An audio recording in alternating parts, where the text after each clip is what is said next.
Salut tout le monde. Alors aujourd'hui pas de tuto dessin, je vous ai promis une FAQ, donc vous avez posé des questions sur ma page, je les ai notées. Mon brouillon à dessin.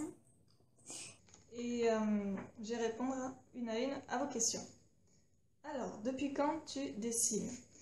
J'avais répondu à cette question à une blogueuse qui avait fait un article sur moi et qui m'avait posé plein de questions. Et tu vas répondre de toute façon.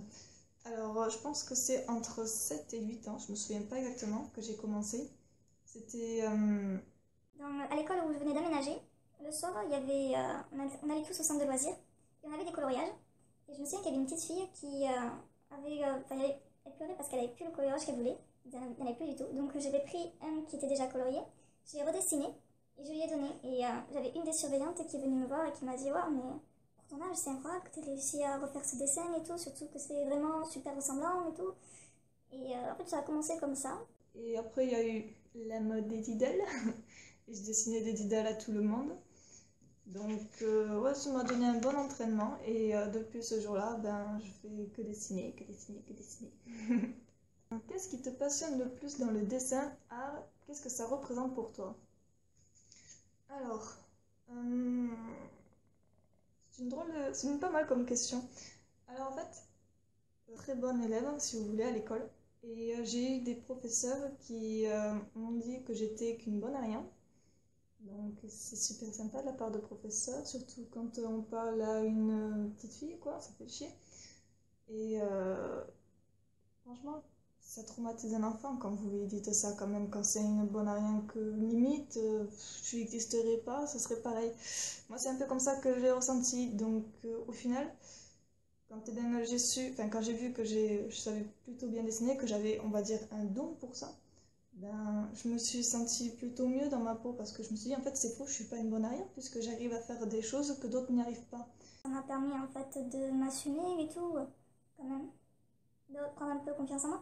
Et ça m'a permis, on va dire, à reprendre confiance en moi. Et quand je suis passée du collège au lycée, je me suis dit, je vais reprendre un nouveau départ, je vais vraiment m'accrocher au cours parce que là, de toute façon, les profs ne me connaissent pas, donc ça sera peut-être plus facile. Et c'est ce qui s'est passé, et on va dire que mon niveau a grand décalage. Quelles sont tes inspirations? Je pense que vous avez remarqué que c'est surtout de l'ordre fantastique. Il y en a qui font du photoréaliste, c'est-à-dire qu'ils recopient une photo et ils font ça comme si vous aviez une photo en face de vous. Moi, ce que j'aime en fait, c'est faire des dessins réalistes, mais fantastiques. Donc, c'est des choses qui sont complètement imaginaires, mais ce que j'aime, c'est les dessiner de façon à ce qu'on ait l'impression qu'ils ont toujours existé, qu'ils sont réels, quoi. Alors, selon toi, comment créer un book artistique idéal? Alors, le problème avec cette question, c'est qu'un book artistique idéal... Enfin, un book artistique, ça dépend de quoi. Par exemple, moi, j'ai fait un book, mais le tout premier book que j'ai fait, c'était pour devenir apprenti dans le tatouage. Et quand je l'ai présenté, on m'a dit, le problème, c'est que tes dessins ne sont pas tatouables. Alors, je savais pas ce que ça voulait dire et tout, et au final, j'ai fait des recherches, et en fait, quand vous tatouez quelque chose sur une peau, si vous faites des détails trop petits, comme les perles, ce que j'ai souvent tendance à faire, si vous les faites trop petites, après quand ça va s'estomper, ça va faire une tache, ça va baver et ça ne ressemblera plus du tout à une perle. Donc faire des dessins tatouages, c'est-à-dire que la peau le supportera avec le temps et tout. Donc j'ai refait entièrement mon book avec que des choses tatouables et une annexe avec, si j'avais pas les limites du tatouage, ce que je fais à l'aquarelle et peinture, ce que vous voyez sur ma page. Donc un book artistique, ça dépend de la cible, c'est-à-dire, moi par exemple c'était pour le tatouage, donc du coup, il faut se renseigner ce qu'ils recherchent exactement. Et le mieux quand on fait un book, c'est de faire le plus varié possible. Moi, vous avez remarqué que je dessinais vraiment beaucoup de personnages féminins. Bon, parce que c'est tellement difficile à faire les personnages que c'est bon comme entraînement. Mais le problème, c'est qu'il ne fallait pas que je dessine que ça. Moi, je me suis payé un petit carnet où dedans, je dessine, comme vous avez vu maintenant, un peu plus de tout. Des objets, des paysages, des maisons, comme vous avez vu, des animaux. Il faut faire vraiment le truc le plus varié possible. Imaginez, mettez-vous dans votre tête une liste avec plein de petites choses variées et faites un peu de chaque. Obligez-vous à faire un peu de tout et après vous le complétez avec tout ce que vous aimez, mais au moins faites un peu de tout. Au moins pour montrer que vous savez toucher à ci, ça, que vous savez presque, on va dire, tout faire. Même si c'est pratiquement impossible de savoir tout faire. Alors, pourquoi tu n'as pas continué dans l'univers de la mode? Ouais. Je pense qu'il y en a qui sont pas au courant qu'avant de tenir cette page dessin, je tenais une page styliste mode. Parce que j'ai fait un bac pro mode. Et dedans, on apprenait en fait à dessiner son vêtement, porté sur un modèle, à faire les patrons, à choisir les tissus, calculer le prix, etc., l'entretien et la couture, la création. Donc, ouais, imaginez-vous, c'est vraiment le bac pro de rêve, quoi. Vous faites toutes les fringues que vous avez envie de faire et vous savez faire pratiquement toutes les fringues, c'est stylé. Surtout qu'on les fait à votre taille et vous pouvez les récupérer chez vous. Alors, ce qu'il faut savoir, c'est que quand j'ai fait ce bac, déjà de base, je voulais toujours aller dans le dessin depuis toujours. Et quand j'ai eu mon rendez-vous au collège avec la conseillère d'orientation, quand elle a vu mon bulletin de notes, elle m'a dit non, non. Elle m'a dit que je ne pourrais jamais entrer dans des écoles de dessin avec les notes que j'avais, que tout ce qui était beaux-arts, ils prenaient que les meilleurs, des meilleurs, des meilleurs, qui regardaient même pas les boucles de dessin ou quoi que ce soit. Bref, elle m'a complètement démoralisée. Et elle m'a dit, il faut que tu trouves autre chose. Donc, comme je suis habile de mes mains, je suis allée voir une école qui fait un bac pro mode. Et quand j'ai fait les portes ouvertes, je suis tombée amoureuse de leur classe, quoi, parce qu'ils expliquaient en fait tout ce qui était les concepts et tout, comment ça se passait, ce qu'ils font, et j'ai adoré.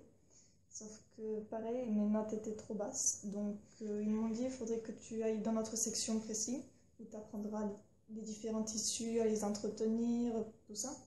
Et si tu as une bonne note à ton CAP, ben on te prendra en bac pro. Alors j'ai eu mon CAP haut la main. Et finalement, au lieu de passer 3 ans de bac pro, on m'a fait sauter une année, j'en ai fait que 2. Et le problème, c'est que, bon, tout ce qui est côté couture et tout ça, le manuel, on va dire, j'ai réussi à rattraper le côté pro, mais le côté général, je n'ai pas réussi à le rattraper. Il faut savoir que, comme j'ai loupé un an, que j'avais loupé toutes les bases, on me faisait louper des cours pour que je rattrape les cours pro. Enfin, je loupais des cours généraux pour faire des cours pro. Donc, louper déjà une année de bac et louper toutes les débuts des leçons de général, c'était génial. Imaginez-vous mes notes en maths. Les cours d'anglais, ben, je les loupais pratiquement tous parce que ben, j'allais en cours de rattrapage, donc j'avais des notes pourries. En fait, je loupais. On avait 2 jours où on avait de l'anglais. Alors la première journée dans la semaine, on avait des cours normaux. Et en fin de semaine, on avait le contrôle. Je passais que le contrôle et je n'avais pas les leçons. Imaginez-vous mes notes. Bref. Et à la fin de l'année, j'ai réussi à avoir mon bac.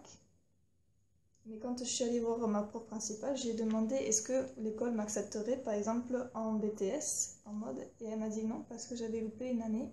Et évidemment, du coup, aucun lycée n'a voulu me prendre pour continuer parce que j'avais loupé une année de bac. Alors que j'ai eu mon bac quand même. Donc ça m'avait un peu démoralisée et tout, et je me suis retrouvée sans rien. Même les écoles de dessin ne m'ont même pas pris, ils n'ont même pas voulu voir mon book. En fait, c'était la première année où on avait fait les vœux par ordinateur.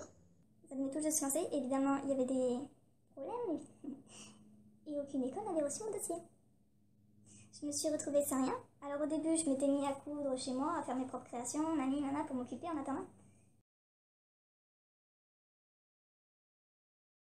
Et ça coûte cher, la machine à coudre, bon ça n'utilise pas top d'électricité, mais bon tout ce qui est tissu et tout, et puis il faut aller dans les magasins, revenir, parce que il faut aller dans les merceries pour tout ce qui est boutons, fermeture, les fils et tout, le tissu, enfin franchement ça coûte un bras quoi.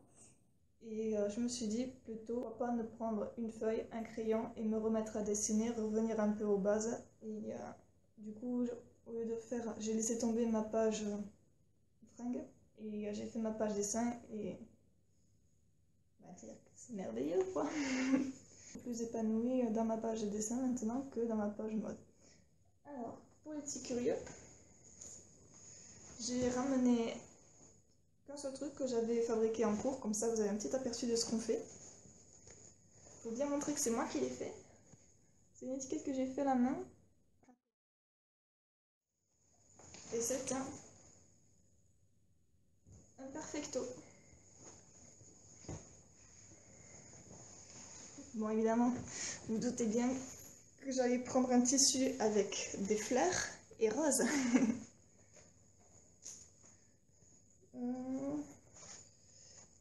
J'ai une poche ici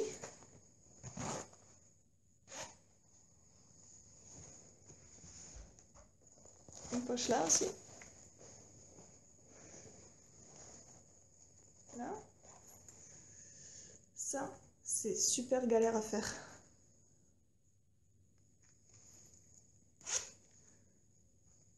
C'est un soufflet en fait, c'est juste, je sais pas trop à quoi ça sert, c'est juste pour que ce soit un peu plus large.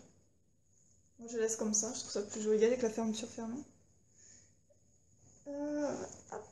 J'ai une petite poche à l'intérieur, il y a la doublure.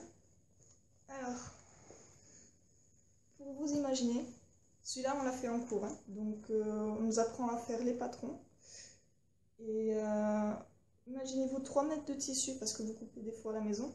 3 mètres de tissu chez vous, de celui-là et de celui-là, et découper 53 pièces, c'est-à-dire 53 petits morceaux de tissu pour faire ça.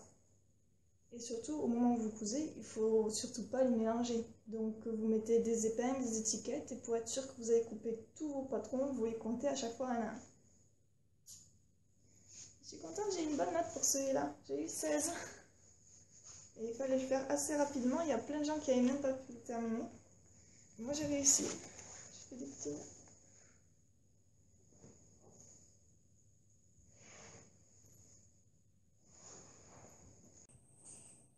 Et oui, je vais dans la rue avec.